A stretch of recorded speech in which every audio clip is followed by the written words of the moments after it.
Assalamualaikum warahmatullahi wabarakatuh. A'udzu billahi minasy syaithanir rajim. Bismillahirrahmanirrahim. Innal hamdalillahi nahmaduhu wa nasta'inuhu wa nastaghfiruh. Na'udzu billahi min shururi anfusina wa min sayyiati a'malina. May yahdihillahu fala mudilla lahu wa may yudlilhu fala hadiya lahu. Ashhadu an la ilaha illallah وأشهد أن محمدا عبده ورسوله أما بعد فقد قال الله تعالى في القرآن العظيم والفرقان المجيد يا أيها الناس اتقوا ربكم الذي خلقكم من نفس واحدة وخلق منها زوجها وبث منهما رجالا كثيرا ونساء واتقوا الله الذي تساءلون به والأرحام إن الله كان عليكم رقيبا. வார்த்தைகளில் சிறந்தது அல்லாஹ்வுடைய வார்த்தையாகும். வழிகாட்டுதலில் சிறந்தது முஹம்மது நபி ஸல்லல்லாஹு அலைஹி வஸல்லம் அவர்களுடைய வழிகாட்டுதலாகும். மார்க்கத்தில் புதிதாக தோன்றுவிக்கப்படும் ஒவ்வொன்றும் பிதஅத்தாகும். பிதஅத் ஒவ்வொன்றும் வழிகேடாகும்.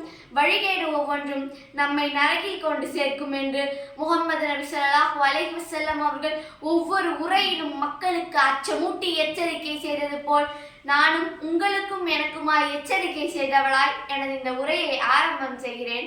அல்ஹம்துலில்லாஹ். ஒரு குழந்தையின் முதல் பாடசாலை அதன் தாயின் மடி. என் தாய் எனக்கு எழுத்துக்களை கற்பிப்பதற்கு முன்பே இஸ்லாத்தின் நற்பண்புகளை கற்பித்தார். என் கண்கள் உலகத்தை பார்ப்பதற்கு முன்பே என் தாயின் செயல்கள் வழியாக இஸ்லாத்தின் அழகை பார்த்தேன். தாயின் காலடியில் தான் சொர்க்கம் இருக்கிறது.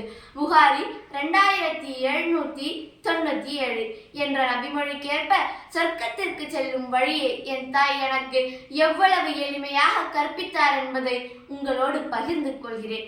என் தாய் கற்றுக் கொடுத்த முதல் பாடம் அல்லாஹ் ஒருவன் என்ற நம்பிக்கை. அதிகாலையில் எழுப்புவது, தொழுவதற்கு பழக்குவது, குர்ஆன் ஓத கற்றுக் கொடுத்தது. ஒரு தாயின் முகம் பார்ப்பது இபாதத், வணக்கம் போன்றது. என் தாய் எனக்கு அன்பையும் பொறுமையையும் இஸ்லாமிய ஒழுக்கத்தையும் கற்றுக் கொடுத்தார். என் தாய் கற்றுக் கொடுத்த முக்கிய பாடம் தொழுகை.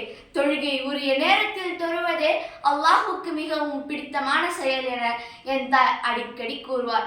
நபி ஸல்லல்லாஹு அலைஹி வஸல்லம் அவர்களிடம் ஒருவர் வந்து, நாம் அழகிய முறையில் உறவாடுவதற்கு மிகவும் தகுதியானவர் யார் என்று கேட்டார். அதற்கு நபி ஸல்லல்லாஹு அலைஹி வஸல்லம் அவர்கள் உன் தாய் என்றார்கள். அவர் பிறகு யார் என்று கேட்டார். நபி ஸல்லல்லாஹு அலைஹி வஸல்லம் அவர்கள் உன் தாய் என்றார்கள். அவர் பிறகு யார் என்று கேட்டார். நபி ஸல்லல்லாஹு அலைஹி வஸல்லம் அவர்கள் உன் தாய் என்றார்கள். அவர் பிறகு யார் என்று கேட்டார்.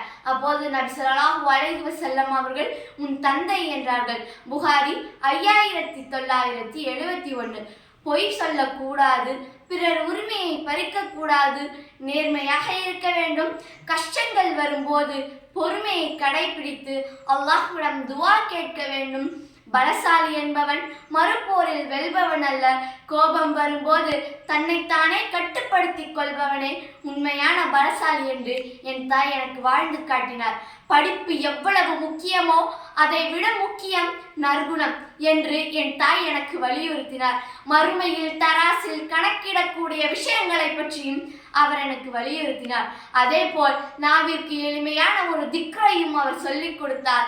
அதை சுப்ஹானல்லாஹில் அலீம், சுப்ஹானல்லாஹி வ பிஹம்திஹி, கண்ணியமிக்க அல்லாஹ்வை துதிக்கிறேன், அவனை போற்றி புகழ்ந்து துதி செய்கிறேன், தன்னலமற்ற வாழ்வையே இஸ்லாம் விரும்புகிறது என்பதற்கு என் தாய் ஒரு அழகிய உதாரணம். அல்லாஹும் தன்னுடைய திருமறையில் கூறுகிறான், வஹ்லிஃப் லஹு மா ஜனாஹ துல்லி மினர் ரஹ்மதி, கருணையுடன் பணிவு எனும் ரக்கையை அவர்களுக்கு தாழ்த்துவீராக. வகுர் ரப்பிர்ஹம்ஹுமா கமா ரப்பயானி சகீரா, என் இறைவனே, நான் சிறுவனாக இருந்தபோது என்னை இருவரும் பராமரித்தது போல் இறைவா அவ்விருவருக்கும் அருள் புரிவாயாக என்று நீங்களும் நானும் நம் பெற்றோர்களுக்கு துஆ செய்யக்கூடிய பிள்ளைகளாக இருப்போம் என்று கூறி எனது இந்த உரையை நிறைவு செய்கிறேன். வாஹிர் தவானா அல்ஹம்துலில்லாஹி ரப்பில் ஆலமீன். அஸ்ஸலாமு அலைக்கும் வரஹ்மத்துல்லாஹி வபரகாத்துஹு.